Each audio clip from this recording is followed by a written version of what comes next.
Hey, I am told that I'm live. Yay! It's been a long time since I have done this, and YouTube's whole platform is a little different than it used to be for live.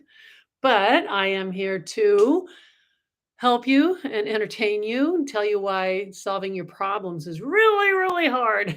why, why you can't seem to get yourself to change something in your life. The answers are fairly simple, and a lot of you already know this because you've been listening to me yammer on for years.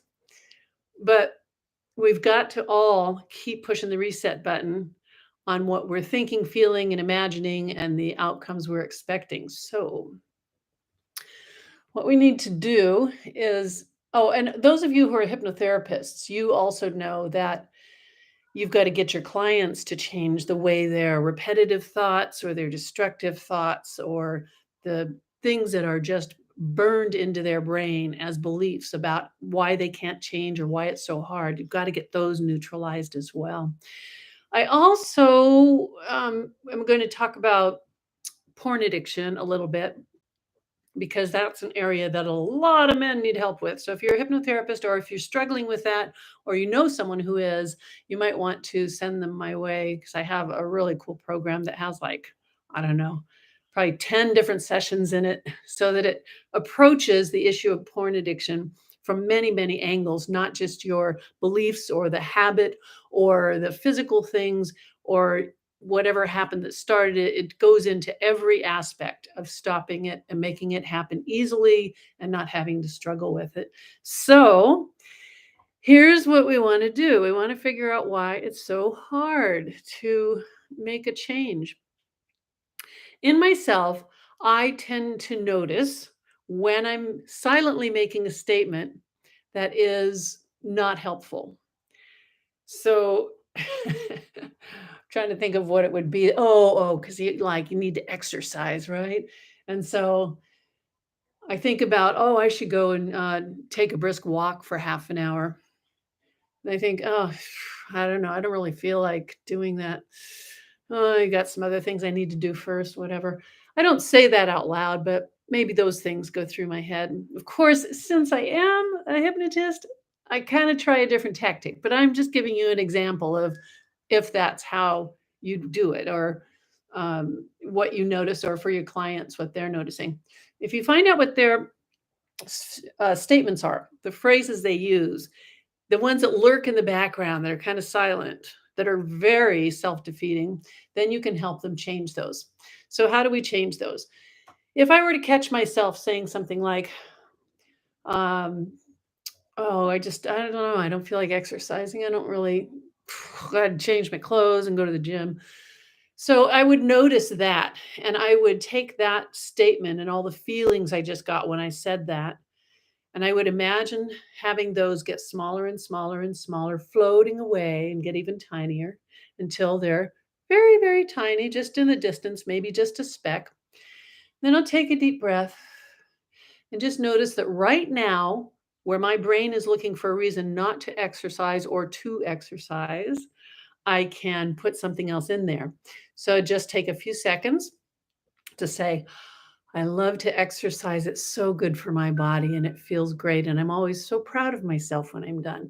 And then imagine yourself just finishing a workout, even if it's a short one for 10 minutes.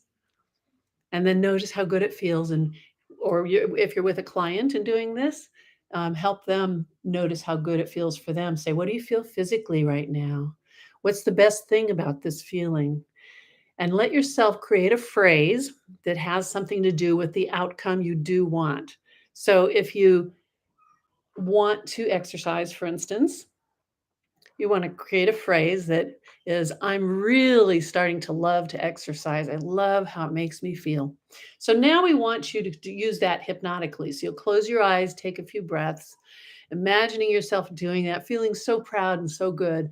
And then you hear the phrase that you're making. I really do love to exercise. It makes me feel so good. Now, anytime you accidentally slip back into the old statement, the old belief, or you have an image that is negative, that's wanting to do something else rather than the exercise that you were going to do, You want to put that phrase in there and get that phrase just to go through your mind really quickly when it's like, "Oh god, I need to exercise." Go, "Oh, wait. I love to exercise. It makes me feel so good." And just doing that, if you find the old phrase pop up like 3 or 4 times, go ahead and just stop, take a breath, and put the new phrase in there. Now that's really simple, and it's not instantly going to change everything. You're going to have to look at a lot of your habits and your routines that are creating any negative information that your brain is drawing from. So here's what I think. If your brain stores the "I don't like to exercise, it's too much work." Let's say it stores it right there in your brain, right? The theory is that when you create a memory, it goes somewhere and it is stored in a specific place in your brain. And when your mind is retrieving something, it takes it from that location, right? That could be. Or it could be much more complicated. But what you wanna do is after you catch yourself saying, "Oh god, I hate to exercise. I can't." Then stop, and you want to use that same place in your brain that was creating that thought and that belief, and do it right away because then maybe you'll store it right in that same place and say, "I love to exercise. It makes me feel so good." Now, that is a very simple way to start shifting things, and I know it works. It's worked for me for over 30 years being a hypnotherapist, and for some of you, it's worked really well over all the years. What do we do if there's a really, really difficult problem? Like I mentioned, porn addiction. And the reason I mentioned that is that I was looking through some of the testimonials on the porn addiction site that I have, and it's really miraculous. The men, and I don't know if this is ever a woman's problem, probably not, but the men who have used the program have had some really stunning results. We think that we need an expectation to make a permanent change, that we have to expect it and believe that it will happen. Sort of. In this case, the men have already tried everything to quit porn and nothing's worked. They have a belief and an expectation that nothing will work. So, how do we create that expectation that yes, this is going to work? Well, in the sessions, one of the things that you get to do, and again, if you're looking to use this with clients or you're looking to use it on yourself or help a friend with it, the easiest way is go get the porn addiction program at wendy.com. And of course, Wendy with an I. And then look through the information in there and notice if it resonates with you and if it makes you feel like this could be the thing that turns the corner. There's sessions for changing the um, kind of the self hypnosis that you've been doing that's been making you have a hard time stopping porn. So you have to change those statements and look at them. One of the ways to do this is with a process called the swish. And those of you who are NLPers know about the swish. With the swish, you are creating two screens in your mind with your eyes closed and relaxed. And on one screen, you put the problem and all the elements that are part of that problem. On the other screen, you put the outcome, which is a positive thing. So let's use this as an example. You have the the old screen, we're going to call it, and put an image of yourself there struggling with porn addiction that you're like, no, no, I can't do this again. I have places to go and people to see and things to do. And you put all of the things that are emotions, feelings, images of yourself, the failures, and all that's happened that you no longer want. When you move that aside and you create a fresh screen in front of yourself or for your client, and on this fresh screen, you're going to help the person or yourself build the outcome that they want. Say, okay, well, let's just imagine that it's 6 months from now and you have been free from using porn for 6 months. It hasn't been a problem. Every time you think of it, you just feel so good because you're so free. So close your eyes and you imagine the outcome. If it's for yourself, imagine an image of yourself that's doing things and accomplishing things and how nice it is not to have this weight on your shoulders and all those old thoughts that you beat yourself up with, thinking you could never change, whatever. So put those on the outcome screen. Then we shrink down the old screen into a little tiny nope, nope, nope. We shrink down the outcome square into a little tiny square, put it in the corner of the old image, which is all those feelings and everything. And then basically, and this is the quick version of it, basically, when you go one, two, three, swish, what's going to happen is that you want the little tiny corner, which is the outcome screen, to get really big and colorful and totally cover the old screen as the old screen shrinks down into a little tiny square. And so you do this several times. So that is kind of the fast version. But this gets it so that when your brain's trying to access the thought that says, "Oh, I'm such a loser. Why can't I change this? What did I do wrong? I'm never going to get it." We want this new outcome screen to be stored in the place that was being triggered for you to be negative and beat yourself up. Okay. Next is, how do we make this a lasting change? Got to build a belief that is so much bigger than the old belief that you're a loser and you'll never get over this and you'll never fix it. So, how do we do that?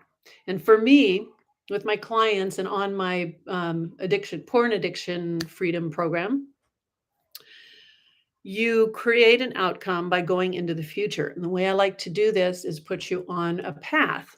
So if you close your eyes and, well, if you do this to yourself or to your clients, either way, it's the same process. But you would close your eyes and get relaxed and just imagine this path in front of you that just meanders on and it goes into your future. And on this path, you're going to walk, take a few steps, go a few days into the future. Now go a little bit farther into the future. Maybe you're a month into the future now. Maybe just go floating along to one more month in the future. And let yourself stop right there. So now, notice what it feels like 2 months later. That seems like a long time ago when you used to struggle with the porn. But now you've been free of it for 2 months. And notice what it is that you feel. What do you feel physically? What do you feel mentally? What does it feel like when you take a deep breath? Yeah, and what do you feel emotionally? So you take some time on this. And if I'm guiding you through it on the recorded program, you'll be relaxed and your eyes will be closed. And I'll be asking you to build all of these experiences, feelings physically, mentally, emotionally. And then you take them farther into the future. So you say, okay, now just float up and go even farther into the future. Go all the way until you are at a year in the future. And notice what you're doing, what you're experiencing. Notice if you're alone or with anyone else. And at this moment in the future, this far in the future, notice how long it's been. And it's not even a part of your life anymore. And you feel so free. Notice what is the best thing about this feeling 1 year in the future now. You could even ask your client or for yourself to turn and look backwards on the timeline so that they're actually viewing it from the future and help them really solidify this as the present moment now. So, one way to do that is you say, now in the future, notice how you feel since it's been an entire year. And you keep saying now. So, it's a little confusion y thing there. So there's one of the pieces of making a big change, not just for porn, but for anything. So let's say another habit that you have, which is that you love to eat fast food. Um, and you drive through every drive through you can find. So, what are we going to do about that? What is the persistent thought, the words, the things that you are saying that repetitively reinforce the need for fast food? What is the trigger when you're driving and you see your favorite fast food place and you're like, whoa, turn that car around? What is that trigger? Is it seeing it? Do you kind of smell the smell of the food? Do you taste it in your mouth? Do you hear yourself unwrapping the package and opening it up, ready to eat it? Notice what those are. And, you'll need to make sure that you're in a place where you could do this, closing your eyes and everything. But basically, you want to acknowledge what's happening, that there is something that triggers you to want more fast food. And then notice what the main things that you feel about yourself when you keep eating all this fast food, when you give yourself very bad nutrition and you know that your weight is out of control, or you have some issues with your heart or your breathing or pain that you have that's from not getting enough nutrition. And now notice a statement that embodies all of that. So the statement might be, I just love food so much. I'm such a loser, or whatever it is for you, whatever that statement is. And then say, what is it that you do want? And if a person doesn't have a statement of what they do want, how are they supposed to reach that goal or that outcome? How is our brain supposed to link up with all the similar matching emotions, feelings, and beliefs if there aren't any there? Maybe no matter what your problem is, no matter what the habit is or how hard it's been to break, when you are in that mode of saying, oh, just I'm so hungry all the time. I've gotta have a hamburger and a Coke and a apple pie dessert. When you're doing that, your brain is busy connecting all these thoughts with all the other thoughts that help support that. It's lighting up things like, "Oh, yeah, that'd be delicious. Oh, a nice cold Coke. Oh my god." I mean, a french fries. Yeah, that's it, french fries. And I'll get them loaded with all this, cheese, whatever. Your brain is going bing, bing, bing, bing, bing, bing, bing, bing, and it finds matching feelings, memories, thoughts, smells, all of those things, and lighting all that up. Now, your chances of changing it are really tough, but recognizing that and understanding that is a really big part of what you need in order to make a change. It really is a very simple process. You just have to repeat it whenever the thoughts come up, and it'll be really gentle. So right now, maybe you take yourself 6 months into the future and you go on that timeline, you float along on it, and you just notice everything along the timeline and go to 6 months in the future. And there you are, your feet touch down, and go, it's been 6 months since you had any junk food. You've been eating healthy for 6 months, and you know what eating healthy means for you. And of course, if you're doing this to yourself, just say, I know what eating healthy means for me.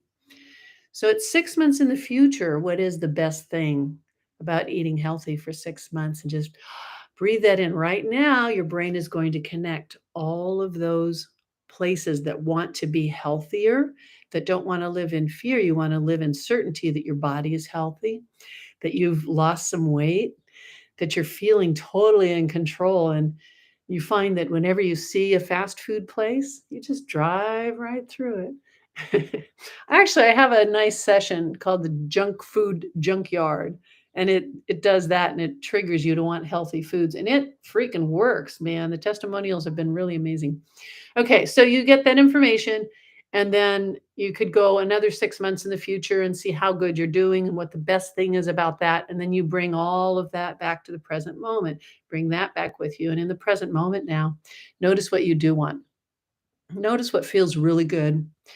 And notice why it's so important for you to let go of the junk food and love to eat healthy foods. So now what you're doing is you're hopefully igniting all the areas of your brain that support you loving to eat healthy foods. There's another session I have that's the appetite zapper that does this total reprogramming about eating unhealthy foods and getting your brain to trigger you to eat healthy foods. When people listen to the appetite zapper, they tell me, this is the craziest thing. I'm making a salad, but I don't eat salad. I only eat crap. There is a woman that I did this process on in my office, and we can do it online in a private session if you ever want me to do that. She she had a thing with eating her C's candies, the boxes of chocolates.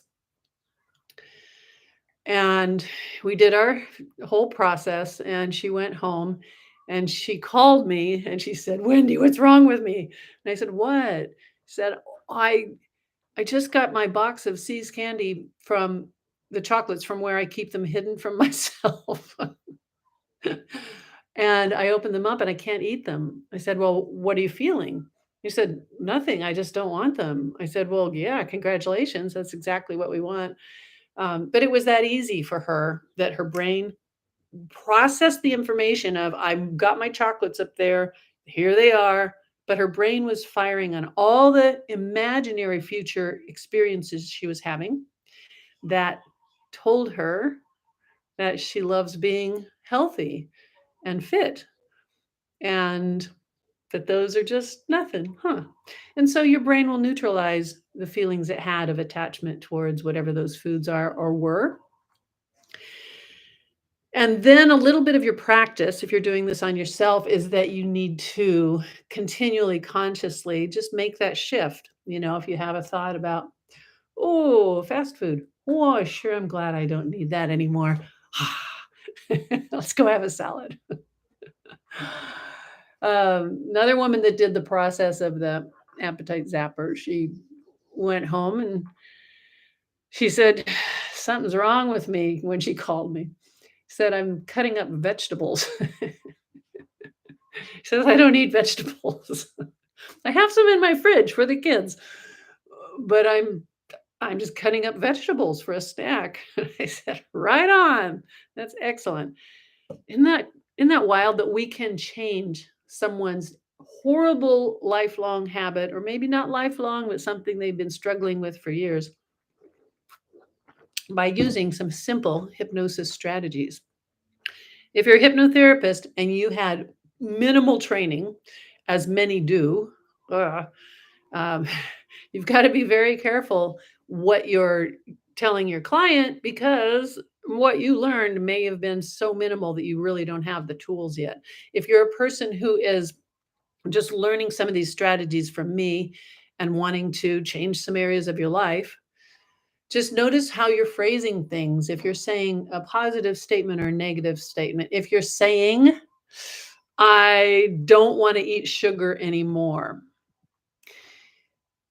you're not going to accomplish what you want to accomplish. If you're a hypnotherapist and you're doing that with your clients and you weren't trained well and you're saying, "You don't want to eat sugar anymore." Well, what's in that sentence? Eat sugar. Want. The don't part, that was never working. We got to create an experience that the person or you is having of already having solved that problem. So I just thought it was so cool that she said, I don't like vegetables and I'm cutting up vegetables. So great. Okay, back to porn and ooh, excuse me, my water made me burp. Hmm, how rude of me. Back to the porn addiction. My first client with porn addiction was about 30 years ago, and I had never worked with someone on that. But I decided to figure out if I could help him. I did, I think, 3 sessions in person, that was it. And this is something he had worked really hard on. He was in the Mormon community and he's one of the higher ups, and he had tried to get help through the Mormon church, of being honest with them and um, having a God-centered approach.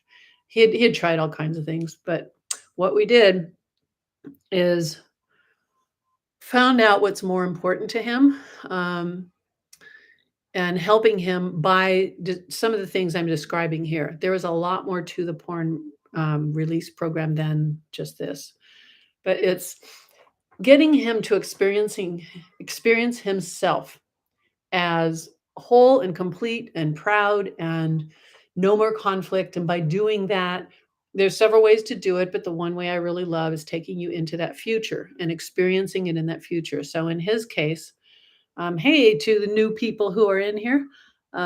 So in this case, to end his porn addiction, taking him into the future. Let's go just 3 months in the future. And then your feet touch down right there on that timeline of 3 months in the future. And you haven't been thinking about it at all. You haven't been looking at porn. It doesn't mean anything to you. In fact, right now, And of course, you or your client has their eyes closed, whoever is doing this.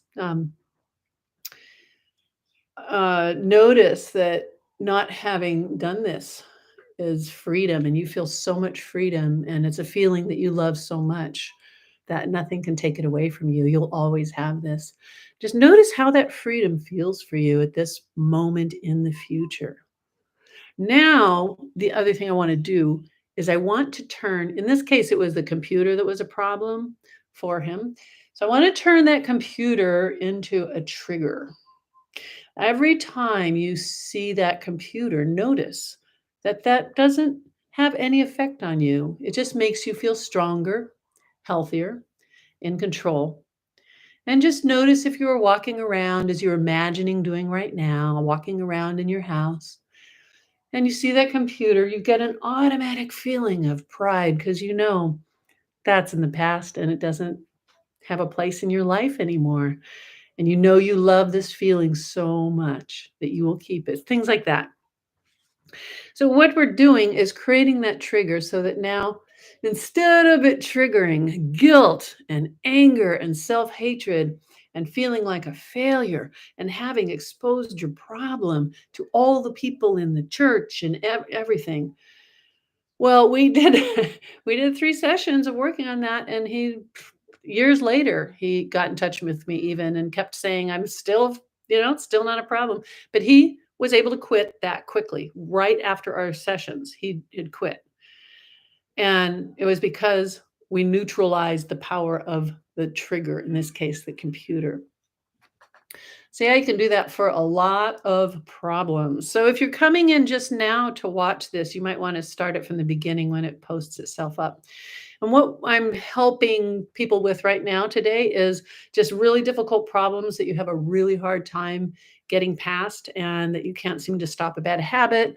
Like, I don't know, if you're going to quit smoking, what is it that you say to yourself? If you are an ex-smoker, as I am, you remember how hard it was to always battle that and to think, "Oh god, I gotta quit smoking." And then what you would start the fight of like, "But I can't. It's too powerful. I've tried so many times and I've failed every time."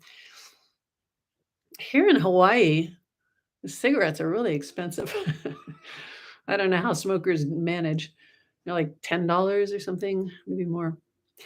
Anyway, you you or your client, you're first gonna have to do the same thing I've been telling you for the last 27 minutes, is first create an image of yourself, or not an image of yourself, but, yourself being in this moment right now, and then going into the future, into that timeline, and going to start with either 1 month. You could even do it just 1 week into the future if you want, but then you're going to all those different points along the way. Sometimes I take clients to, like, a year in the future, and then they experience themselves a year in the future. Wow, it's been an entire year since you quit doing that thing, whatever it was, and notice who you are now and what you're doing now. Some of them have a really mystical, awesome experience, like, they'll surprise themselves about what they're doing at 1 year in the future, and they will, like, not even realize that, "Wow, what really changed my life?" And they maybe get some ideas for this thing that they're doing in the future because it's kind of a surprise for them. And then you take them back, have them float above the timeline, and you can do this to yourself and you float all the way back to the present moment, bringing back with you all of those thoughts and feelings and ideas and beliefs and the love for your life that you're living now. Many of you have heard me tell you the story about when I was first a hypnotherapist and I was very poor, a single mom, and wasn't making any money, but I was, well, some. I was making some. I had to make cassette tapes with this little thing that made 4 cassettes at once. You put the master in, then you push, wee, all 4 go, and that's what I was selling, and I had to put the labels on and all that. So cute. Um, I I had some really negative beliefs about and anger and all I had all, like, bad emotions about being poor and not having any wealth. So I put myself into trance, got relaxed, made sure all the ringers are turned off, put myself on that timeline right now in this present moment, noticing how I feel and what I thought and what I was dealing with and how heavy and scary this was. And then I took myself into the future on that timeline. And I'm going to tell you this part because this might happen to you as well. So as I went into that future and then I walked and walked a beautiful kind of, green grass, trees out in nature. And all of a sudden there was this big wall that came up. And what I was wanting to do was go all the way to 1 year in the future, when I'm successful and I'm really comfortable and, money isn't the object anymore because there's an abundance of that. And I didn't intend for something to come up along the way on that timeline. But again, this might happen for you as well. I was was just skipping along and then this big rock wall formed and it was huge. It was massive and ugly and so I asked the wall, "Why are you here?" And the answer will come to me. Why are you here? Oh, shoot. So when I asked that wall, I've neutralized that whole thing, and it's really a little tough to get the answer back. But if it comes to me, I'll let you know. The wall had a positive reason for. Oh, I got it. It said, "Why are you here?" And it said, "Oh, if you make a lot of money, you're going to have to support other people," or something like that, or they're going to want money from you, something that was a negative belief I was carrying around.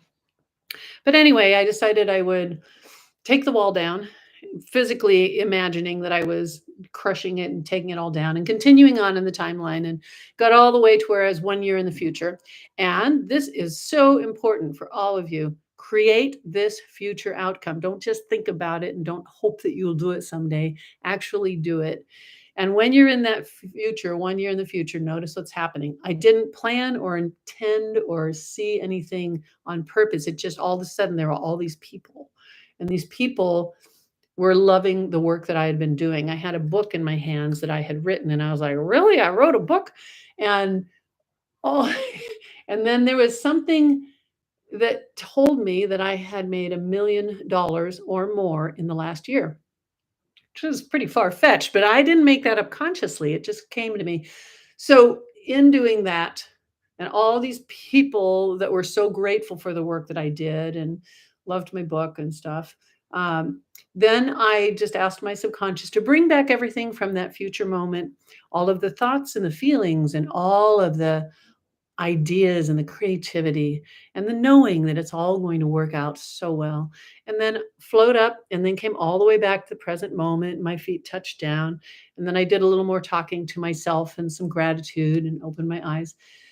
So now, in that moment back then, if I were to go to a feeling of fear about money or lack or hopelessness, the thing that's going to come up instead is what I experienced at 1 year in the future, as if it already happened. And that wall and all the things that it meant that were holding me back are no longer there. These things represent something really powerful in your subconscious mind and in your conscious mind because those are the things that are generally driving you. And if you have only the negative ones and the difficult ones and the ones you've had for decades, it can make it very hard to get something done. So 1 year later, I had written a book that was the Hypnotize Your Lover book because people like stuff about sex. It turns out um, I had seen a lot of clients. I had an office that was very busy and full of clients, and I had made I think it was like $1,300,000 in sales of cassette tapes. Of course, there's a lot of expenses involved in reaching that many people and advertising and all this stuff, but it's okay because it's still and it's kind of weird that almost the exact amount. Who knows? But if I hadn't put myself in that future, would my life have stayed the same? Would I always have had that wall that I could feel that was just so much pressure and anger and letting go of it. Oh, wait a minute. This is the wall. The wall says, I asked the wall what it represents, and it said, "This is your father." I said, "Oh, and what does that have to do with this?" And it said, "If you make more money than your dad, he will be devastated." And those are the exact words of that phrase. Wow, what an interesting subconscious belief that I had. And if you don't release it or find it first and then release it, get to live with it. So anyway, set that aside and made some changes in that, and it made a huge difference. So I am giving you this as a training. If you're seeing clients, go back and listen to it again and make some notes about the specific parts of the process and steps in it.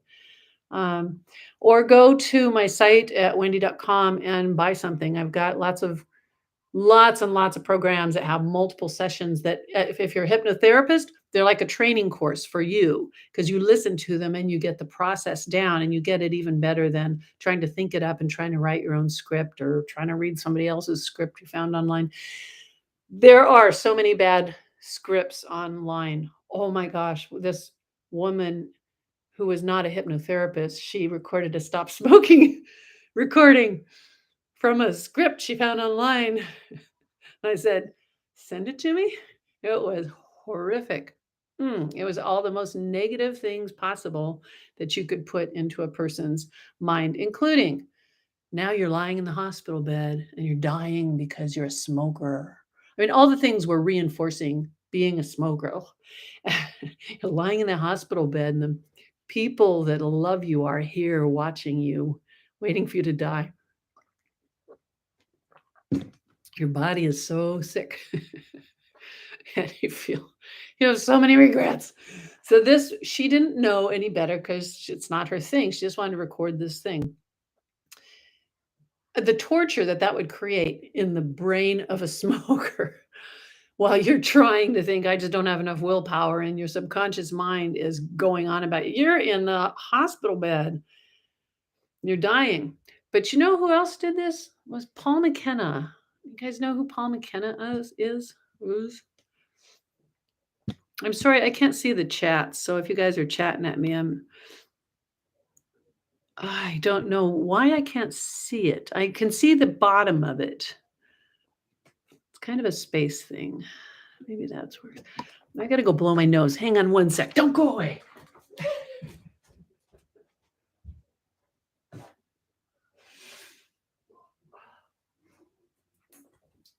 All right. See, told you I'd come back. I don't know why my nose is running. I'm talking too much.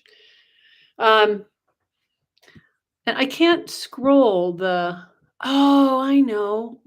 Oh, there you all are. Andrea and Koala Man, Paul, Rocky, rock that body. Oh, he says hi, or it's her, he. Hi, you are my favorite hypnotherapist. Right on. Oh, seduction work for dating anxiety. Ah, absolutely. Okay, so this is from Fussy Vera. Um, I love these comments. I'm so glad I figured this out. I haven't used YouTube Live in a long time. Obviously, it's really changed the whole platform and everything. Um, okay, so Paul McKenna did this to Ellen on her show. And he told oh god, it was horrible. I just parts of it that he said were like that you're seeing yourself dying of from the cigarettes and you're really sick and all that. That's some bad stuff. So, yeah, Andrea says, ouch. And unfortunately, there are hypnotherapists who are not well trained and they're creating their own negative suggestions to give to you. So don't go to any of them. um, what else? What else? If you didn't watch the entire show, you can go back and watch it later. It will be there. So the porn addiction, as I was talking about, amazing results with that. Um, Using the same process on Ken, who was a fat slob drunk, his words, and he said, "That's all I am. It's all I've been. I started when I was a teenager, and I'm just a fat slob drunk." So he did my sessions that were recorded for the alcohol freedom, and he drank a case of beer a day. He's okay with me telling you all this because he's very vocal about it. So he listened to a couple of the sessions and then continued to listen to the sessions. And when you do the addiction freedom or alcohol freedom program, I have you go and discover who you are without it and what you've accomplished without it and what freedom you've experienced. Well, he got in touch with me and said, I have a couple of strange things I want to share with you. Says, there's beer in my fridge. There's a six pack in there, and I haven't touched it. It's been like a week. I just don't drink. I don't know. But there's beer, and it's not interesting to me. So we had made the thought of beer be something that triggers him to feel strong and healthy and in control. Right? And he said, "Yeah, I just don't want it. It's the strangest thing." And even when I was recording the alcohol freedom program and doing all those recorded sessions, like about a week after I finished recording it, I opened the cabinet above my refrigerator, and that's where my wine is. It still is there, and I was like, "Whoa, oh, haven't had a drink in a week. That's interesting." Um, yeah, so Thussy Vera, definitely going to try remote seduction. Yeah, that remote seduction and remote influence, those are both together on the same program. So if it's for seduction purposes, you can use that track, or if it's for purposes of changing someone else's behavior, just for fun, then you use the other one. Yeah, I did. Oh my God. I did some experiments on remote influence and remote seduction. And you guys might have heard me talking about it on my last broadcast, wherever I did that. I need to get more regular on this. Okay, so the idea is that we do transmit thoughts to each other. We are able to pick them up, feel them, act on them, and we don't even know it's happening. And to prove this, this is going to be the short version. You can go back and find the full length one on, it's probably on YouTube. Um, my brother Tim and I were sitting at the Sacramento State Fair. We were bored, sitting on a bench, had enough of corn dogs and spinny paint things. Said, let's see if we can make that guy sitting over there scratch his balls. And so we did. We both imagined it as if we had itchy parts. And then the idea is to send that feeling to that guy. No kidding. The guy, a couple of minutes, and he just reached down and scratched his balls. And we are like, whoa. So then I did in New York, I was doing a seminar with, there was about maybe 30 people or so. And I would have them all stand in a circle. And then there were two chairs in the middle of that circle. And I had two volunteers sit in those two chairs. I had a whiteboard that was behind those two people so they couldn't see it. And so I wrote down, the first one, a dark alley was one of them. So I wrote that down. And the instructions to the participants standing up all around were to imagine it, hear any sounds that they hear, feel whatever the feelings are, and then send it to the two people in the middle. So first one was a dark alley. Second one was a roller coaster. So just imagine in your mind, hear it, see it, feel it, whatever. And I wrote it on the board. Do that. Okay. And then I wiped those off of the board. And I asked the two people in the middle to open their eyes and say, okay, what did you experience for the first one? And, oh, shoot, what did I say the first one? Oh, no, what did I say the first one was? Totally forgot. Type it in there. What was the first one? Dang it. Second one's a roller coaster. What did I use? Okay. Start typing. Okay. There was one that was a beach, so I'll just describe the beach. So the two people, I say, what did you experience? And one says, I was lying down Oh, it was warm. I'm so relaxed, felt really good. It says I can hear birds and feels like I'm in the sunshine, like maybe on a beach. And then the second person, I said, "What did you experience?" And said, "I'm hearing the ocean and I know I'm on sand because the sand feels so good and so warm and there's puffy clouds in the sky and I'm at the ocean." And so they got that right. And then we took two people, two different people into the center, and then I would write another thing on the board, and they were just nailing it. Okay, dark alley was one of them. When we did the dark alley, when I asked the person in the middle, "What did you experience?" And she says, "I couldn't tell where I was because it was dark." Woo! And I was scared. My heart was pounding, but I don't know why because it was dark. I couldn't tell what was happening around me. Isn't that crazy? And then I asked the other one, and it was something like I was running. She says, "I know I was running away from something, and it felt like I was like there were buildings all beside me and stuff, and I was running away down a dark street." Well, this just kept happening. Like every time we did this experiment, and they'd keep just nailing it. So the really cool one though, this was we had been doing this for probably an hour. Not that long, whatever, it doesn't matter. And so there were 2 new women in the middle in the chairs, and so I wrote on the board orgasm, and,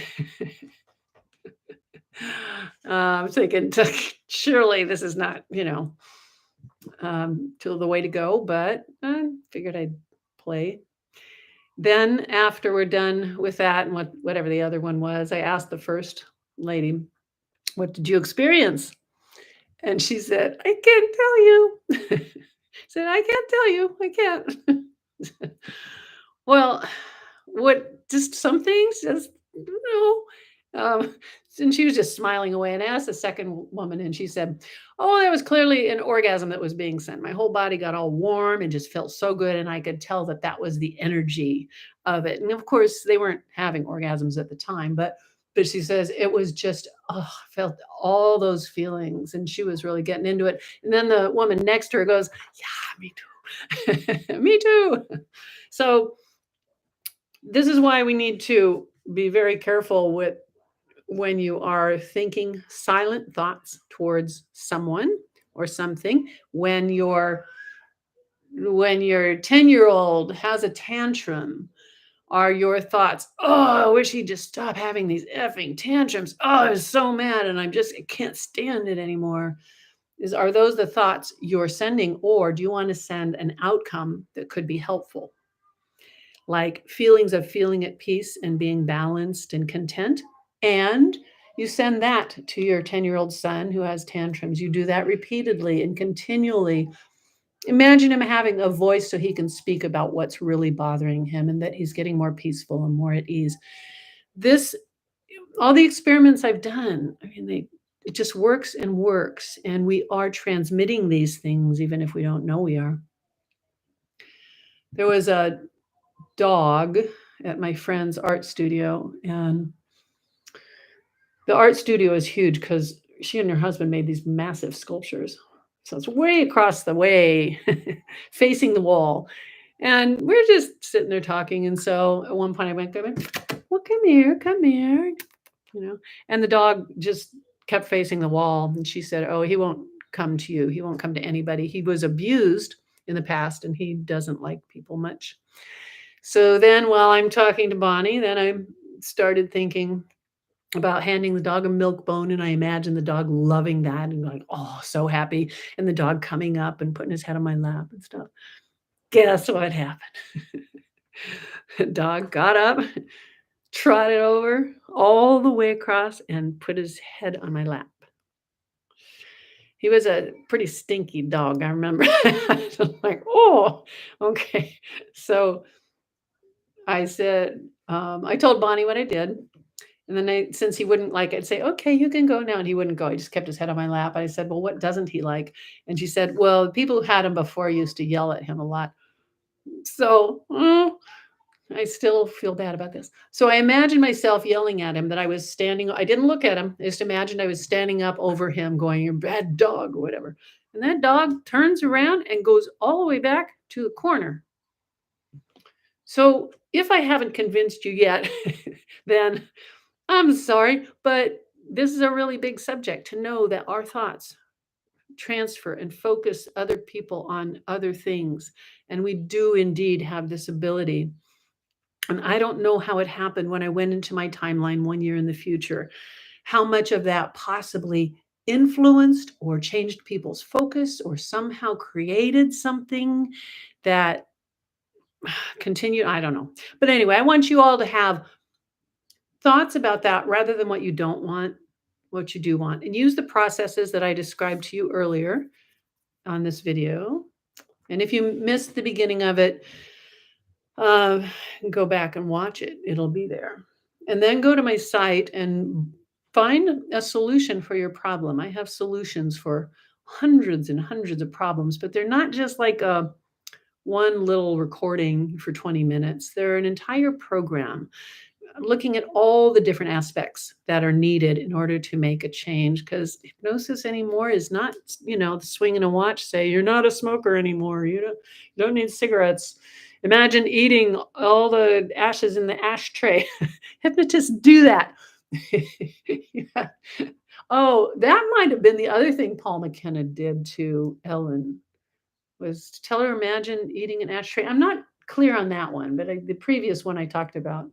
So, yeah, imagining yourself, you're in the hospital dying from cigarettes. Ooh.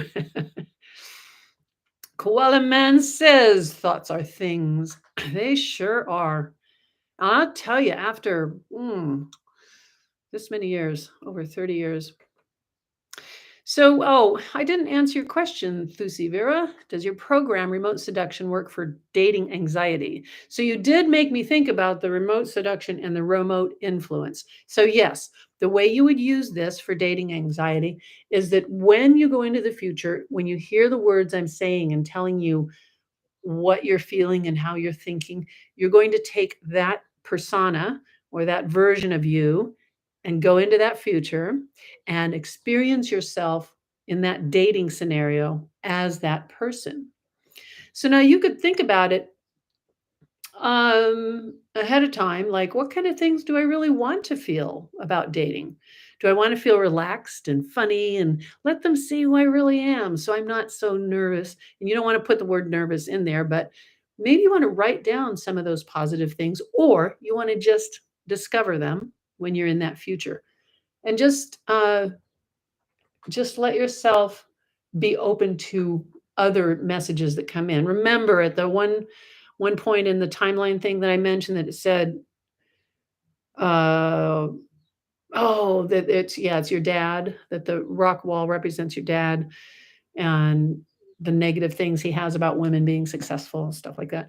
Just be ready for any of those and go, huh, that's interesting. And then you can release it and move on. Moving on. So maybe you're going to catch yourself um, having some reactions to situations that are actually some maybe negative statements, things that you're sort of reinforcing in your mind. And I don't know what your things are, but just notice what it is that you're triggering in your mind when you're thinking of something that you should be doing. And you might look at it in regards to diet and exercise, or maybe even sexual dysfunction, not just porn addiction, but if you have sexual dysfunction that you're trying to change, you probably only think about the way that you're failing at it, the thing that's not working, and feeling ashamed and embarrassed and frustrated. Have you ever tried to attach different beliefs and outcomes and words and feelings to that experience to start to bring it back? So that's what's up. Let me see if there's any more questions here. Andrea, I might have a few hundreds of your files. Yeah. Well, Andrea, maybe we should take this up to the next step. She says, should have imagined 10 million. Oh, Ah, all right. So, what other problems you guys having? What's your problem? So, I'm going to go in about another 10 minutes. So, oh, Ken, I didn't finish telling you about Ken. That's because I think of new ideas and I start going there and there. So, okay, Ken, refrigerator full of beer. Me opening the cupboard, bunch of wine bottles that are in the cupboard above the fridge that I hadn't had a drink in a week. Um, It is a matter of getting a person to experience themselves, of course, not as an alcoholic for life, not diseased for life, not always on the verge of relapse. These are all things that you are taught in most rehabs and in AA. None of those things. And you can't hang out with normies. Normies are people who drink because I'll trigger you to drink. Um, anyway, dispel all those old stupid beliefs. Okay, so Ken went into the future, a whole year in the future, and he says, I saw myself as an athlete. I'm running and I'm a runner. And he says, I'm not a runner. I'm a fat slob drunk. That's all I am. And I'm lazy. And I don't know why I imagine myself being a runner. That's ridiculous, right? And he's describing this to me. And I said, no, it's not ridiculous. Just go with it and go ahead and let yourself feel that and wonder why your inner mind showed you that you're an athlete. Just let yourself play with it a little bit. Guess what? Not only did he quit drinking, but he became an Ironman and he travels all over the world as an Ironman doing Ironman competitions. Have you ever seen the Ironman competitions? Oh my God. Ooh. I have Ironman hypnosis as well, sessions for people who are doing Ironmans. And I've actually, on the tracker, I've tracked Ken all over the place. And it's really fun. So that's what happened when he went 1 year in his future, and he insisted that that was ridiculous, right? But it happened anyway. Yeah, Betty Papetti, that's fun to say. Your approach is so much more empowering than 12 steps. Sounds like it works better too. Oh, it does. Yeah, I am very, very vocal about telling you why 12-step AA model makes you fail, makes you relapse, and I have proof and evidence, as do many other people who think like me. Why are we failing and why are we relapsing and why do we have to keep going for the rest of our life and why can't we hang out with regular people? Well, my people have quit drinking. There's, oh God, hundreds of stories, but here's a few that are kind of nice. This woman stopped me on the street where I lived in California. And she said, my husband used your alcohol freedom program and he quit drinking. But what's interesting is he's pouring drinks for our guests when they come over for dinner. He doesn't drink. That makes him feel even stronger when he does that. Um, a woman that quit drinking says, every day when I come home, first thing I go get alcohol. It says, and this time I just forgot. It was the weirdest thing. I just didn't drink. And I had alcohol there and I went and played with my kids. I did some things that I really like. And it just goes on and on that people don't have to think about it. You don't have to get so frustrated and try and beat yourself up. And you don't have to go to flipping meetings every day. But it really, really works. And it's the opposite. Everything's the opposite of 12-step in my program because that's how our brains work. And 12-step is the way your brain works if you want to keep being an addict or an alcoholic. That's how it works. But anyway, keep spreading the word. And if you know people who need help or you need to learn a certain program, like my alcohol freedom program that you want to use with your clients, you can do that. Just let me know what you want. Oh, ding, my watch dinged. When my oldest son went to rehab, I think I put him in rehab about 5 different times, and I would go to the guest meetings and see what they're doing there. Oh, boy. Oh, doggies.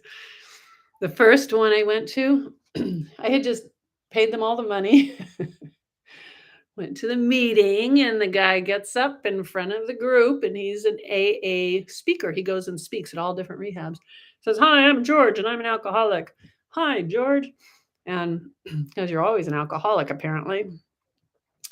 So he tells them these stories about when he used to be a drinker, and he's glamorizing them and making them sound so great. He says, "Remember when you're on the plane and you could get those little bottles of alcohol and the stewardess has the cart in the aisle?" He says, "I could reach down there and I could get like 10 or 12 of those things." And he's saying it with all this excitement and happiness. But what kind of hypnosis is that?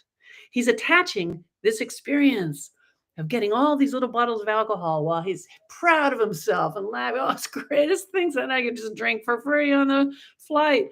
And he glamorized and told us about all these different drinking scenarios where he's having so much fun and all that. That was hard to hear because what he was doing was making them feel very excited and happy about having alcohol. He went on, and I was mortified. Ooh.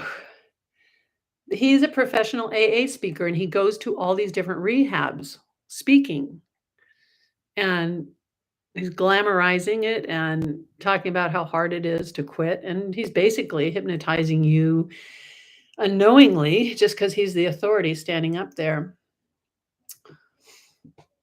It's not good. If we were trying to help someone quit a different problem, like a different habit that they have, by making them feel like they're always gonna have that habit. They're always going to have this problem, that they're gonna have to fight it really hard, and you're gonna have to try really hard. So another rehab that I put my son in was it was around getting around December-ish, so the director is gonna show them a movie. He says, "We're gonna look at this movie," no, this video, whatever, about how hard it's going to be to not drink during the holidays, because I know all of you are really gonna struggle with this when the holidays roll around. Well, that's not going to help. But anyway, he shows them this horrible video. It's really old and it was so stupid. And it was all, for me, it was looking at reinforcing triggers to make you want to drink, but they were trying to do it that you're not going to drink, that you've got to have willpower, but they're telling you how hard it's going to be and what a struggle it will be. And then for those of you who are hypnotherapists, okay, this one, you're going to just go bonkers. This is yet another rehab. I learned the hard way by trying to put them in each one says, "This is it. We can do this." So another rehab, I'm at family night. There's chairs in a circle, and there's 2 chairs in the middle. Their psychotherapist who works there is in the middle. She is with an 18-year-old girl, and the 18-year-old girl is gonna be going home. And because she's done the whole month, and she has the girl close her eyes, take some deep breaths, and relax. And now you know that when you're going home, it's going to be hard some of the times. But I want you just to notice that if you walk into your house, imagine walking into your house right now, and you go to the door to your bedroom. When you go to that door to the bedroom, you know that the drugs are going to be wanting you to take them. So she has her go into the bedroom, and then the surprise part is she had 3 men go outside. So they're outside of the window that faced into our group meeting room, and she had instructed them that when she, like, cues them that they're supposed to be banging on the windows. So then she says, "There they are, the drugs they're right outside your window. Listen, they're banging on the window. They're trying to get you, but you have to stay strong. You don't need them, but they wanna come in. They're really needing to get in, and they're banging on the window." And this poor girl, she was just imagining being in her own room that she hasn't been in for a month. And she's going to go there and she's gonna just freak the F out. And that was so unfortunate. There was more that she did, the psychotherapist did in this scenario. Nothing positive. Not one suggestion or thought except for how hard it's gonna be, and there they are banging on the windows, and they actually are physically banging on the windows. That was really, really horrible. And the rehabs, there's a book called Inside Rehab. I think that's what it's called. But if you're thinking about doing um, therapy for clients around alcohol or drug and ending drug addiction, you want to read Inside Rehab. And it's a woman who traveled all the way across the country, stopping at all these rehabs, interviewing people, and then creating the book that tells you what's really going on from the inside, from the directors or the people who work there, volunteers and stuff. It's very eye opening. Yes. And what else? What else we got? Oh, just reading up a little bit. Andrea says, yes, he's a prat. I think you're, yes. He says things like he can make you do things. I know. And that's his whole thing. Paul is like, I can make you thin, is one of his books, or I can make you rich, whatever. So, Kendra, that's a very good question. I says, how in the world did you get through that? I sat there mortified again. Then yet another rehab. Oh boy. This one was only $5,000 and it was a thing that you go to every day in an empty warehouse, just a blank empty room warehouse with metal folding chairs because that's how we do it. And I was in there just watching. It was around Christmas time and this is the one where the guy said, it's going to be really hard around the holidays, but I'm going to show you this video. And a lot of you are going to relapse around the holidays. Whoa, really? Really? I thought I paid $5,000 so that won't happen. Says, yeah, you're going to have a really hard time because that's the time when you're just, your willpower's down and you're just so susceptible. But watch this video. So we're watching this really old, I even think it might be a VHS tape back then. Um, and the whole thing was negative, repeating those things about how hard it's going to be and how horrible it's going to be. So I went and presented my hypnotherapy program, Alcohol Freedom, to one of the rehabs that my son went to. It was, they had a way of getting around the limit of 10 people or 12 people because of the way they housed them anyway. So they had like 100 people that were paying $30,000 a month, oh, including me. And I went and talked to the director, and the director said, I wanted to see you because I heard you're a hypnotherapist. We have a very low success rate here, and we'd like to improve that. And I was like, wait, what? Because I had just a few days earlier, I had written a check. Remember checks? Most pain ever. Uh, 3 to 5% is our success rate. And if any of you know the stats about quitting alcohol or drugs, but alcohol for now, the success rate is less than 5%. And that is the same percent if you get no help at all. If you don't do anything and you just do it by yourself, that's the same success rate. Kendra says, I sent that to my youngest son. Do you mean the alcohol freedom program? Because that's cool if you did. So, and what are you going to do? All these rehabs are just the same. And so he's telling me that's a success rate. Huh. And he was wondering if I could help them raise their success rate because I'm a hypnotherapist, because he heard from my son that that's what I do. And so he had me meet with their board of directors, which was the psychiatrist. Oh, the psychiatrists love hypnotherapists. No. And whoever, there were 6 people that were on the board. So I did a presentation. It was short and to the point. I backed it up with facts and with successes and a few little stories. And the psychiatrist on staff, I found out like the next day, he said, nope, nope, and nope. Because because I'm not a psychiatrist.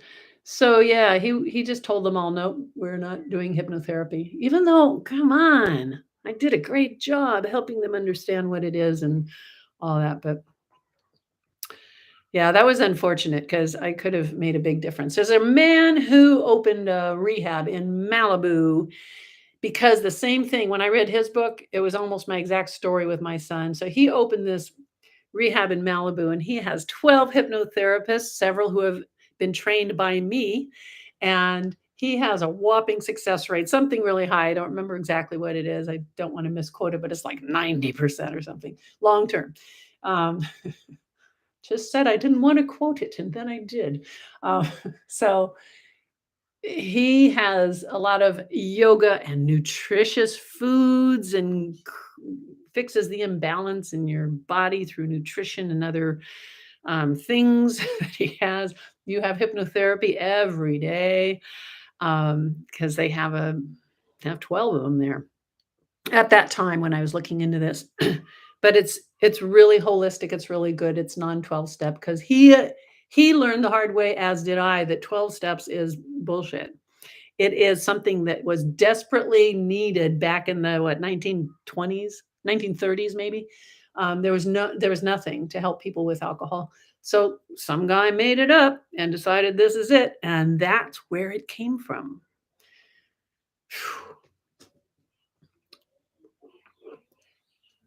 Hey, Matt. I do make custom hypnosis programs all the time. Definitely, definitely love making custom ones, even if it's a really like difficult subject, something that you wouldn't feel comfortable going to a hypnotherapist for. I'm okay recording it and doing that and make it work for you. So yeah, just send me an email or message me, however you like. Kendra says the programs are made to fail. Really expensive though. I know. I'm not sure if they're all in on it and all the rehabs know, okay, Wendy's going to keep sending her son to a rehab until the fifth time. Then she's going to get it that it doesn't work. Just it's hard to all the experiences I've seen, all the meetings I've been a guest at with my son and the horrific things they tell them and the expectations. Oh, but here's the other thing about the big rehab that the director brought me in and had me do the presentation. Well, before I did that presentation, the day before, I here, let me see. Can I type it in? I can. This is really hard. Here it comes. Hold on. I got to keep my previous thought too. Okay. That didn't come out right. Oh, it should say Wendy at wendy.com. Okay, so I did a hypnosis session with about 15 or 20 of the members. It was outdoors, weather was nice, they're sitting in their chairs, there's some distractions, and I didn't have real high hopes because it wasn't a nice quiet room and the sound and things, but I did this session where I took them into the future as a non-drinker and that it's not even a thing in their lives anymore, and we went probably a week in the future, a month in the future, 6 months, 1 year, and it was not a long session. It might have been 35 or 40 minutes. And then the next day, the director said to me, "What did you do to those people?" And I was like, "Oh, sorry." Um, no, he said, "What did you do? Everybody's talking about you. They loved that. They all feel so good, and they're just so like so much happier, and they're talking about you." Well, with that experience, with those people who I didn't have time to do a big pre-talk or try to set their expectations by giving them convincing stories. We just basically went into that session and they were all happy and excited. And the director had told the rest of the people on the staff that, but the rest of them were like, no. So anyway, the guy in Malibu, his place has 12 hypnotherapists. And as I said, some of them needed training, so they came to me. And so they're doing stuff that works and is very expensive. His is 110,000 or something for a month, or 120,000. Good job to be in, I guess. Open a rehab. But seriously, if you think you want to do that, the opportunity is there. If you learn my program and you have skills, you're a hypnotherapist who has been doing hypnotherapy, for a long enough time to be confident to do that, would be worthwhile for sure. Yeah. Yeah. I've done the group stuff for smoking as well. Um, it would be a great way to do rehab. Oh, guy up in Northern California, what was his thing called? It'll come to me. He had a program that was 4 days long, and people would fly in from all over the place, and he housed them in a hotel that was near his property, and at his property had a big building that was his big classroom.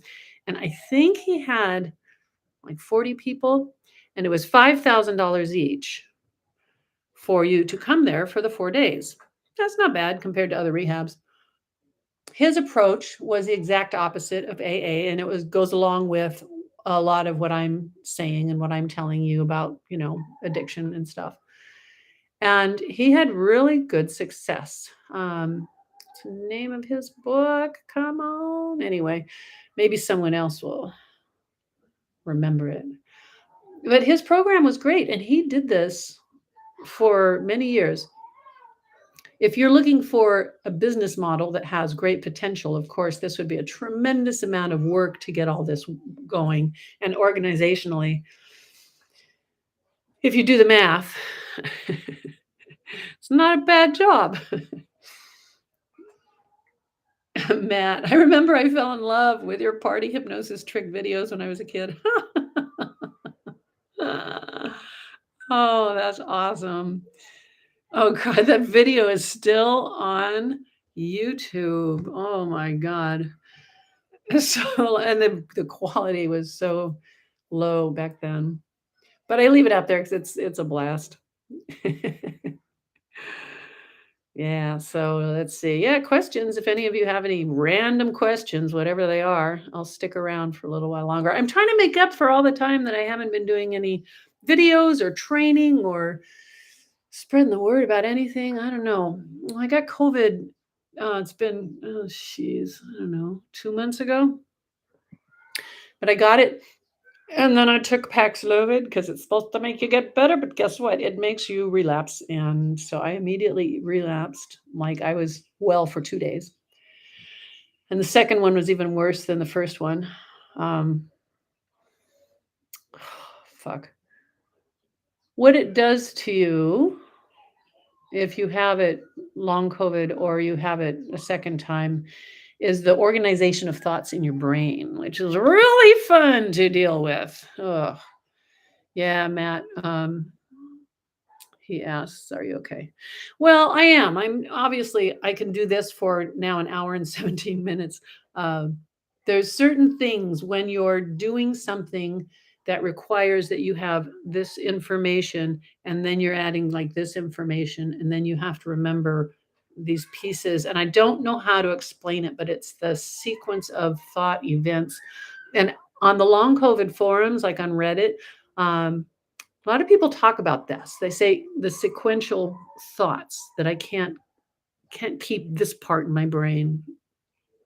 And it's a little scary because there's moments where something is just poof missing. And that's another thing that they're dealing with. And your brain does repair itself, and you need to have lots of good nutrition. And my heart, oh my God, I was in heart failure. At 40, your ejection fraction, I was what's called 40 to 45, which is called heart failure. So I sang a cardiologist a few times, and I went to the Dean Ornish reversal program, which there's centers in different parts of the country. And you do 8 weeks of meetings and other stuff as well. It's about everything. And your heart is repairing itself. And my heart's fine now. My ejection fraction is 60 to 65, which is in the totally normal, totally good. But I don't know if I hadn't done the Ornish program, I don't know how much faster I would have gotten better or slower or whatever. But the cardiologist said, yes, your heart does heal. It will heal. But that's really, it's tough to get past the emotions and the fear of knowing that this shitty virus thing, just freaking. Ugh. And then Paxlovid, and they don't tell you about that. They don't say, oh, by the way, it'll cause a relapse, and the relapse is going to be worse than the first one. Fauci got a relapse from it. The woman who is the head of the Centers for Disease Control got a relapse from it, and many other people. So, Matt, I'm I'm not all the way there. There's some things I'm struggling with. Motivation is one, and I'm not sure why. It seems to have somehow, I don't know, I'll have to do some hypnotherapy about this, but somehow kind of made me feel a little bit stuck and unmotivated. And usually my motivation is like, woo, I want to do something. Yes, right now. um, but that's on the long COVID forums. That's the other thing they do mention is like motivation and like just the desire to get excited about things. Yes, Matt, you are correct about that. It tends to affect depression. Yes, it does. Yeah, give up a pretty big chunk of your life.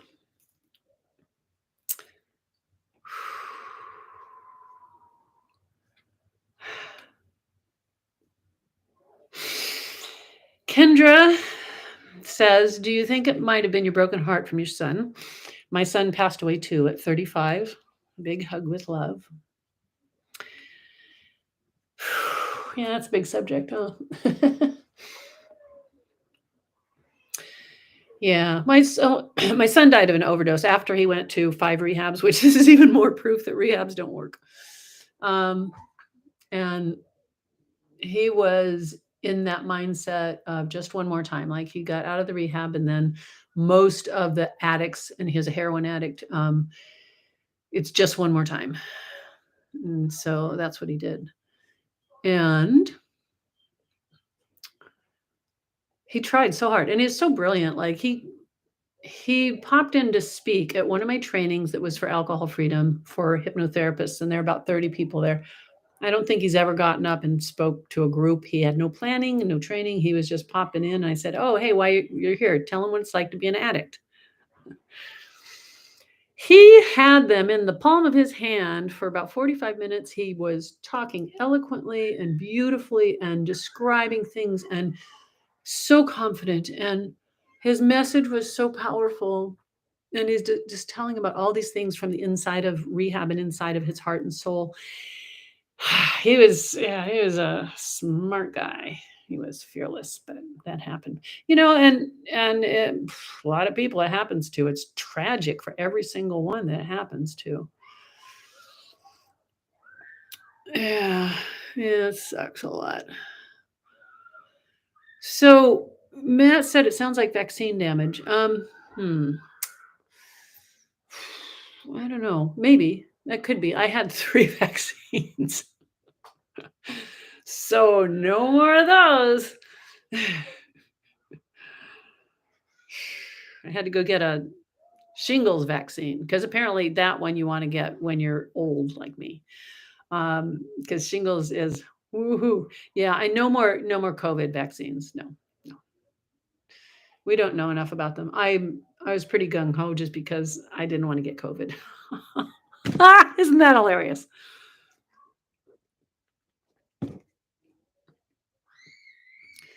But some vaccines, in life, going back in time, some vaccines have really worked well, that we don't have chickenpox and measles and all the kinds of diseases that killed us and stuff. Yeah, you're probably out of the woods mad on chickenpox if you're not vaccinated because there's just so few people that have it. Matt says I'm only 22 and shingles looks horrifying. Yeah. Yeah. Oh boy. And usually people get it when they're older, so you got a ways to go. But yeah, apparently the pain is just like they'll say you'll have it in your eyeballs even.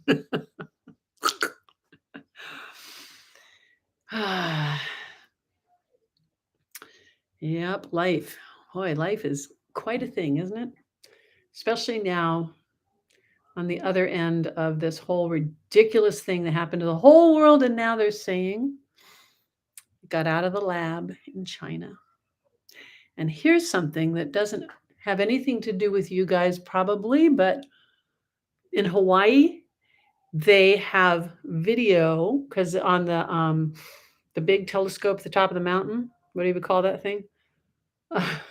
Has cameras that are always recording, and they recorded those green strings of lights that you might have seen online over Hawaii.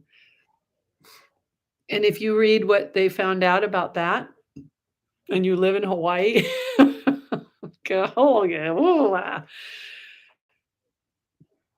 it said that they are from China. My little nose is running again, only my right nostril. Hang on.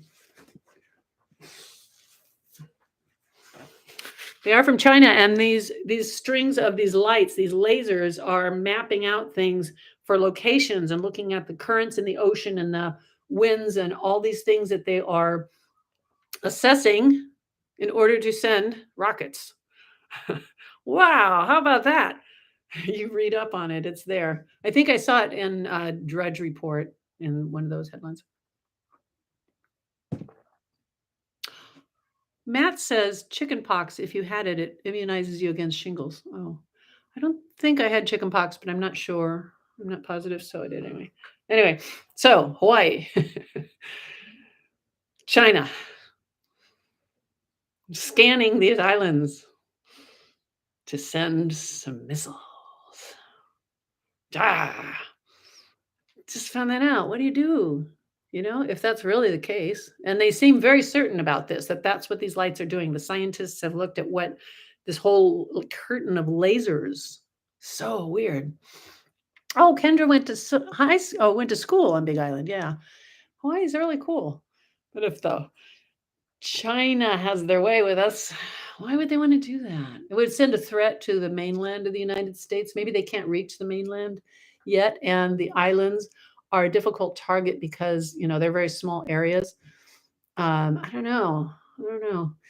But they did have quite a while back, like I don't know, a year or two ago. Well, no, not while I was here. It was before that. Who cares? 5 years ago, let's say. Make up a number, and like you mean it.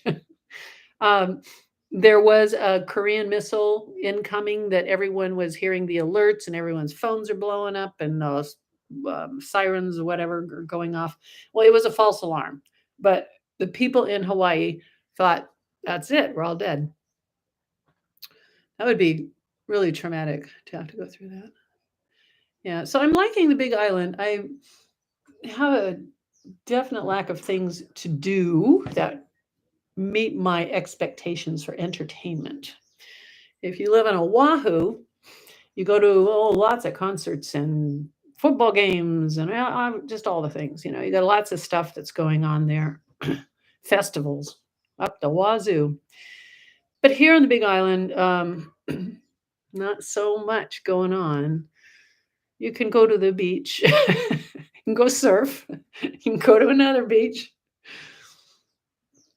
And then sometimes there's a little craft show on Ali'i Drive. There's some booths once a month with some crafty people who are very talented artists, not putting them down. Matt, were you here when that happened? He says, oh man, I remember that. I was terrified. Oh, yeah. Well, now you guys go read about the green lasers over Hawaii. Oh my God. I don't know. So I don't know. I'm so glad you guys are sticking around. I hope you're learning something and also letting me scare the crap out of you. Oh, mostly out of me. So I made a lot of friends here. It's very nice. We have a very nice social life. I'm going to a pie party tonight because it's pie today. Yeah. So anyway, thanks for hanging in there and sticking with me and keep spreading the word about how easy it is for people to change their habits and their beliefs about things, even if they feel it's impossible. Happened for me in so many ways. And one last piece that's kind of fun. When I was in that state of being really poor and really scared, I challenged myself to open the yellow pages, and wherever my finger went in the yellow pages, I was going to call that person and tell them about hypnotherapy. And short version is, on one of my stabs at it, was a radio station in Sacramento, and it was the biggest radio station, Chancellor Broadcasting. And so I called them up and I said, Hi, I'd like to have my own radio show. How do I do that? Um, no, Matt, I don't know what a simp is. Good, put the answer there. I said, I'd like to have my own radio show. And she said, like, because that's how you do it. You just call them and tell them. Um, she says, "Oh, well, hang on just a minute. Our morning talk show host is standing right beside me." So she hands him the phone because all the phones were attached to wires back then. And so he said, "Wow, that sounds really interesting. That's really cool. Why don't you come and be on my show on Monday morning?" I said, "Oh, okay." He says, "Yeah, be here at 6 a.m." What? 6 a.m.? And I didn't say that, but I would have if I wasn't going like, oops, I didn't think I was going to have to actually follow through on that. So, okay, this is my final story for today. And remember this because you can do this to yourself too. The night before, I was in my car driving around in the evening, and I was just playing with myself, thinking I'm going to have to call to cancel because I'm too scared. And I don't even know what I would say on the radio. And I just decided that I should call tonight, but he's not going to get the message until the morning, and he won't have a guest on. But I can't do this. I totally can't do this. So then I was at a stoplight and I decided, wait a minute, you're a hypnotist. Come on. So I look at the car next to me and I go, "Ah, she recognizes me." No, I've had this radio show for 10 years and she just recognizes me. That's why she's staring at me. I went, "Hi." So I did that on my way home and I kept convincing myself that I was already that person who had done this hundreds of times. And then, oh, I told myself, I'm actually getting kind of tired of doing all these radio shows and TV shows and everything. It was fun at first, but um, Matt says it makes me wish I had a phone back when the yellow pages were around.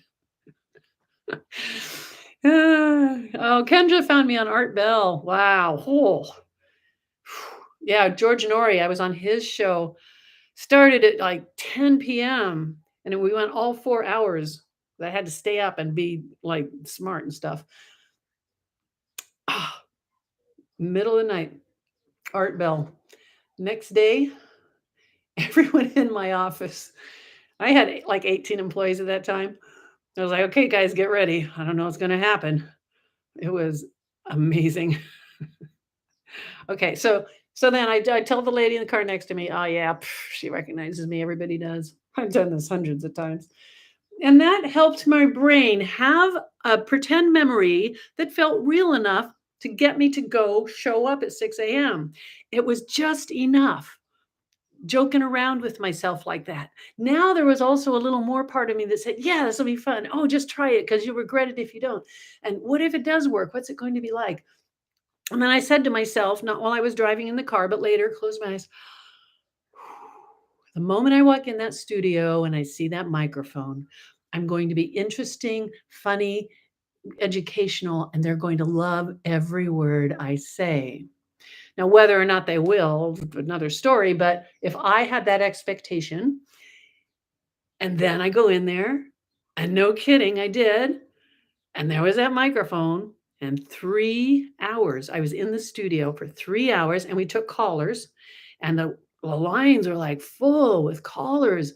Oh my gosh, it was one of the biggest moments of my life of going from that dreaded fear saying, "I've gotta cancel," to actually doing that and experiencing what it's like. And these people are asking all these questions, and I'm giving them such good information. It was so exciting, and my business took off just from that one show. And then the Art Bell show, yeah, that thing was nuts. Oh my gosh. Whoa, it was fun in a good way. It was nuts. Yeah. um, let's see, Koala Man. You had shingles twice and not felt any pain. Oh, huh. Are you young? Maybe that's why. Are you an old fart? And Matt says, just for your edification, a simp is someone who worships the ground someone walks on and has complete devotion and attraction towards them. Huh. I did not know that. Wow. Kendra says, now do that with your health. Oh, yeah, I know. I know, I'm trying, which is the wrong words to use. I definitely am doing a lot of going inside my heart in the last 2 months. I go inside and correct what needs correcting. I let myself imagine I'm seeing whatever comes up, and you don't have to see the real things, but you're connecting with the cells, in this case, in my heart, in your heart. Um, so I believe that that's helping. That's not the only thing, but I believe that that's helping because there's no anxiety about it. Because on top of the worry and the fear, then you're including anxiety and all the chemicals that are made with that. Um, I'm sure it's part of the positive experience and the healing of my heart. Going to the Ornish Institute 2 days a week for 4 hours each day, that's been tremendous as well. Medicare pays for 100% of it because it's $10,000. But they Medicare pays for all of it because it's better to do that than for you to go have a heart attack or whatever.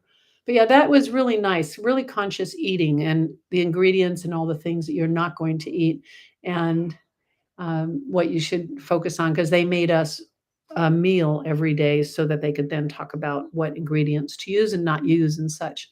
It was amazing. I really liked it. There was a yoga yoga group. I didn't really care for the yoga teacher's voice because she'd be doing like kind of meditation sort of stuff. It was okay. She used some strange words. And then we had what was called talk story because here in Hawaii, you sit around and talk story, and that was like our group therapy and the cooking part. And then we worked out also for a full hour every time too. So yeah, it was a big deal. And I am definitely feeding my body the good healthy thoughts that it needs and doing my own internal going inside my body. In fact, I have a session that's called Go Inside Your Body. Um, it's just like a single session, but it's just for that. Oh, Kendra, thank you. Imagine 5 years ahead with your healthy body. I thank you, thank you, thank you. I have not done that. I am going to do that. I'm gonna go, like, maybe 2 months in the future and then go to a year and all the way into up to 5 years. Thank you, because I got these little thoughts that I say, "Nope, that's not, that's not what I want," and my body's getting better, but still those thoughts are there. Boy, for the first month after COVID, and especially when I found out that my heart was messed up, I cried every day, just spontaneously. Just remembering that as um, every day I would just be driving down the road and start crying because it was like, damn it, stupid thing. How did it do this to so many people?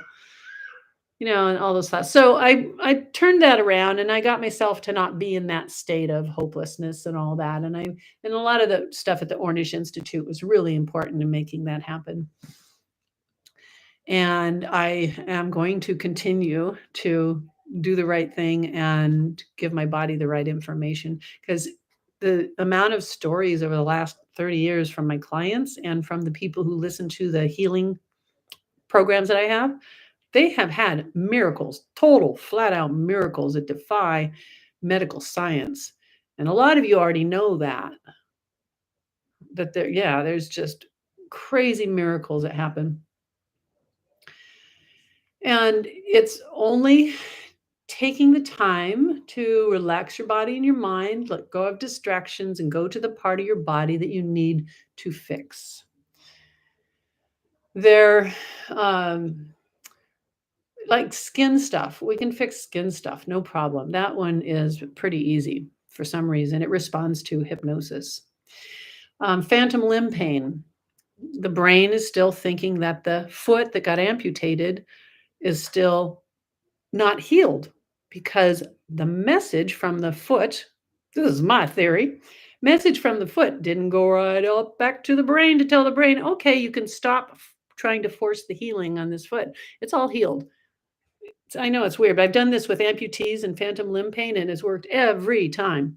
Every time. So anyway, thoughts before I can't believe how long I'm talking, you guys. I'm having fun though. I am having fun. Which afterlife from the cultures on Earth seem the most appealing to you? Like vanilla and heaven, oh Valhalla and heaven, things like that. Vanilla and chocolate. Huh. Yeah. Well, I'm kind of convinced about the reincarnation part because of the experiences with my clients. Um, I'm not sure about heaven. I think Oh, God, my dad was a preacher, and I grew up in church constantly, 3 days a week of church activities in church, more church. And I believed absolutely there is a heaven with a God. And I think that we, as human beings, made that to help comfort ourselves, and it serves a good purpose. And maybe there is an actual deity that is God. I don't know, but that's my thoughts on that. The reincarnation experiences I've had with clients, taking them through past lives, it is so phenomenal, and it's hard not to full on believe that we have past lives and future lives. Um, so, oh, Kendra's saying she's been there twice with near death experiences. Been there near death, December 23rd. Wow. Yeah, no, it's a good question, Matt. Um, Viking heaven is Valhalla. Maybe I'll go to that one. Vikings sound really fun in a deadly sort of way. Let's see. My kids who remember past lives is really fascinating, and there's a whole book about that, or it's a show on TV, a series about kids and past lives. When they go up, look up the details, it's pretty fascinating. Like um, before 5 years old, kids will tell you if you ask them, "Who were you when you were big?" And then they'll tell you. So we were in a car, my boys were young, and there was a boy in the car as well that was from my friend's parents, whatever. He was with us. Noah was his name. And Noah was 3 years old. And so I asked Sean, I said, ask Noah who he was when he was young. And he knew what I was talking about. So he asks him. And Noah says, this is the short version. Noah says, "Oh, well, I was a man in a big airplane, and it was really loud in this big airplane, and it was dangerous," or something like that. And he says, he described that he was under the belly of the plane and he could see the other planes that were attacking them. So he was like the gunner down in the belly of the plane. And he says, I died. And I think he asked, well, how did you die? And he says, the plane just went down and down and down, and I hit the ground and I died. And this little boy answered this question as if it's totally logical for you to say, who were you when you were big? He totally knew what was happening. And it was so cool, and all the other past life stuff with my clients, it's pretty cool. And we have such a bond when we're in an office. The music is very quiet, the lights are turned down, and you're doing this past life exploration. It's a really different feeling and a very different energy than just doing regular sessions with clients. The spontaneous past lives are pretty cool too, where people are like, "What? Huh, I'm having a sword fight." Oh. So I had a spontaneous past life experience that was intense and really difficult. There was a hypnosis training that I wasn't a student of it. I was one of the teachers, but at one point, the teacher had the students do a hypnosis session on the teachers, if you follow that. So this woman is just doing this really, really nice little session. And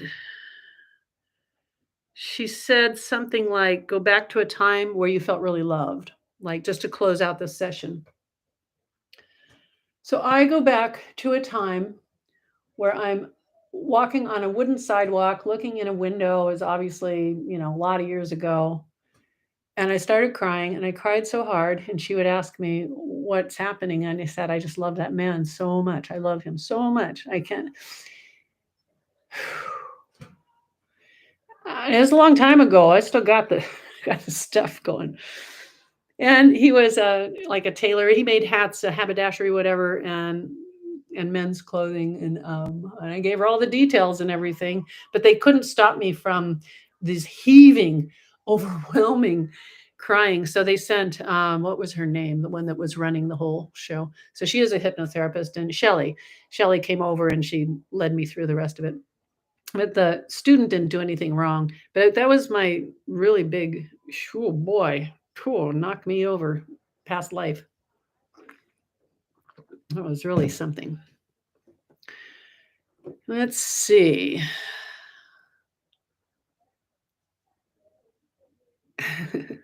Thank you all. You know what? It is. Oh my gosh. That's crazy. Okay, I'm going to get going. I am so grateful for all of you being here and all of you who are watching when that's posted, that it's not live. Just make sure you're subscribed or something or whatever you're supposed to do so that you'll get notifications because I'm going to do lots more of these. And everybody, if you have, oh, Matt, you didn't keep me on too long. No, no, no. I have fingers. They can push buttons. Okay. So no, this has been great for me because, as I was describing and sharing with you some of the things that are kind of challenging about the double COVID and all the,